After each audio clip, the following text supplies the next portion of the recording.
Rideshare. A lot of us use it, and why wouldn't we? It's incredibly popular and easy to use, especially if you've had too much to drink and can't drive yourself. Good evening, I'm Jennifer Griswold. There are plenty of upsides to ride sharing, but there is a downside. People trust too much. That could spell trouble.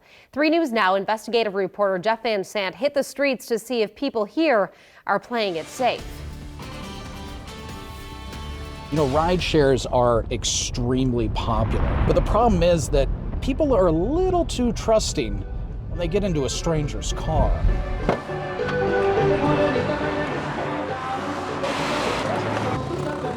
Downtown Omaha, Saturday night. The Capital District. Yeah! Big crowds mean big money for rideshare drivers. I don't think she's in Pew. I've seen just about everything you can imagine. Oh, that's just her phone. Oh my God. For more than 2 years, Steve, known as the rideshare dude, has picked up close to 11,000 fares. He invited our cameras to get a glimpse into a typical weekend. You never know who's going to get in that seat next to you. Not for entertainment, but to show mistakes riders make all too often.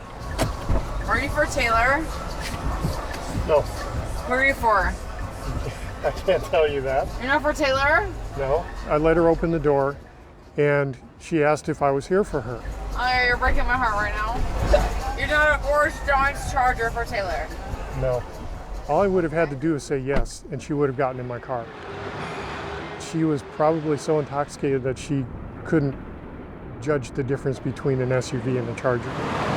Steve says that's the problem. People aren't paying attention, not even questioning before getting into a stranger's car. People tend to trust too much and will just jump in the car thinking, oh, this guy's fine. It can have devastating consequences. In March, 21-year-old Samantha Josephson disappeared in South Carolina after getting into this car. She mistook it for her Uber. The suspect used child locks on the doors so she couldn't escape. Her body was found just a day later. And that brought me to the questions that are asked and what happens with me before people get into my car. Also in March in Maryland, a woman is attacked by a man who claimed to be her rideshare driver. He follows her into her apartment building, attacks her in the elevator, demanding cash.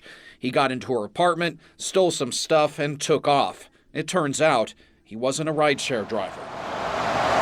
With bar closing time looming, Steve's business picks up. There are literally dozens of people standing outside looking at their phones, trying to figure out if they're going to get a ride. Hi! Hello. This woman grabbed the door handle without asking. She and her friends hop right in without hesitation. Okay, how do you know I'm Steve? What's your name and date of birth? Nobody asked me. The last things that can get them into a dangerous situation, like, are you Steve? Well, any guy could pull up in a car and say, yeah, I'm Steve, get in. Steve gets the word out, the do's and don'ts. So what did you check before you got in my car? I checked the color of your vehicle and the make and model of your vehicle. And your name before I got in. Some are vigilant already.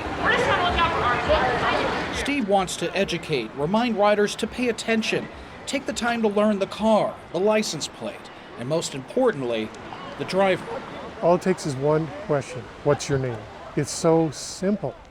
That's what goes through my mind. There's only one person that's going to say Steve, and that's me. Nobody else.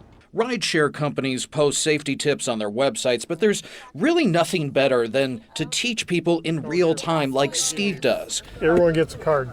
You never know, you might need them one day. Jeff Van Sant, 3 News Now.